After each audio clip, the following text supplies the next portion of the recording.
Hi అండి, నమస్తే. నేను Ambika. Welcome back to Vinni చేతి వంట. ఈరోజు విన్నీ చేతి వంటలో మామిడికాయ తురుము పచ్చడిని ఏ విధంగా తయారు చేసుకోవచ్చో చూపిస్తానండి. ఇదైతే ఇన్స్టెంట్గా అప్పటికప్పుడు కూడా తయారు చేసుకుని తినేయచ్చు. చాలా సింపుల్ రెసిపీ అండి. మరి కొత్తవారైనా సరే చాలా పర్ఫెక్ట్గా ఈ పచ్చడిని తయారు చేసుకోవచ్చు. ఇది వేడివేడి అన్నంలో నెయ్యి వేసుకుని తింటే చాలా బాగుంటుంది.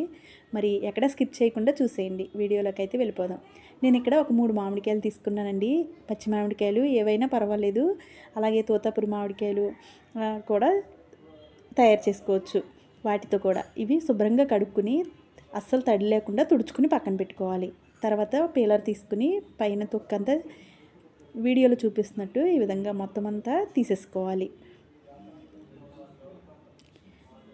ఇలా మొత్తం అన్నీ పీల్ చేసుకున్న తర్వాత ప్లేట్లోకి తీసుకుని ఇప్పుడు క్యారెట్ తురుముతో దీన్ని ఈ మామిడికాయలని తురుముకోవాలి. నేను ఇక్కడ కాయతోనే తురిమేస్తున్నానండి. కావాలి అంటే ఈ మామిడికాయలని చిన్న చిన్న ముక్కలుగా కూడా కట్ చేసుకుని తురుముకోవచ్చు. ఇలా వీడియోలో చూపిస్తున్నట్టు మొత్తం అంతా ఈ విధంగా తురుముకోవాలి.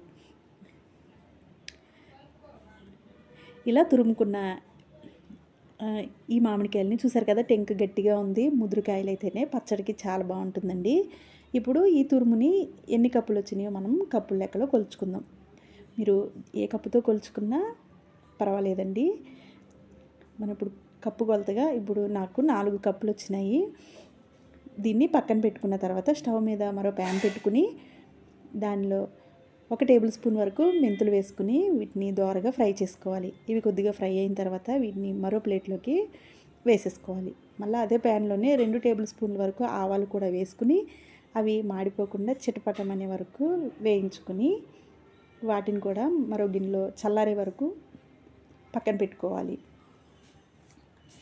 తర్వాత అదే ప్యాన్లో మనం 4 కప్పుల మామిడికాయ తురుముకి 1.5 కప్పు ఆయిల్ వేస్తే సరిపోతుందండి. ఇక్కడ పప్పు నూనె అయినా పర్వాలేదు, వేరుశనగ నూనె అయితే అయినా పర్వాలేదు. ఈ రెండిట్లో ఏది వేసినా పచ్చళ్ళకి చాలా బాగుంటుంది. తర్వాత దీనిలో 4-5 ఎండుమిరపకాయలని, ఒక 10 వెల్లుల్లి రెబ్బల్ని దంచి వేసుకోవాలి. అలాగే 1 టేబుల్ స్పూను ఆవాలను కూడా వేసుకుని కొద్దిగా కరివేపాకు వేసి ఇవి బాగా వేగే వరకు వేయించుకోవాలి. ఇలా అస్సలు మాడిపోకుండా వేగిన తర్వాత దీన్ని చల్లారే వరకు పక్కన పెట్టుకోవాలి. ఈ తాలింపు అనేది పూర్తిగా చల్లారిపోవాలండి. వేడి మీద అస్సలు వేయకూడదు. ఇలా చల్లారిపోయిన ఈ తాలింపులో మనం ముందుగా తురుము పెట్టుకున్న మామిడికాయ తురుముని దీంట్లో వేసేసుకోవాలి. ఈ విధంగా మొత్తం వేసేసుకున్న తర్వాత దీనిలో 4 కప్పుల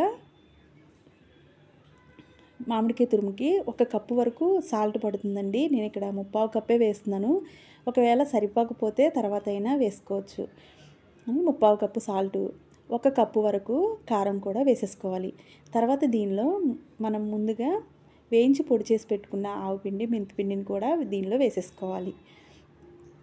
ఇలా వేసుకున్న ఇవన్నీ ఒకసారి చూపిస్తున్న విధంగా కలిపేసుకోవాలి. మొత్తం అంతా కలిసేలాగా ఈ విధంగా కలుపుకోవాలి. ఇలా కలుపుతూ ఉంటే కొద్దిసేపటికి ఆయిల్ అనేది పైకి వచ్చేస్తుందండి.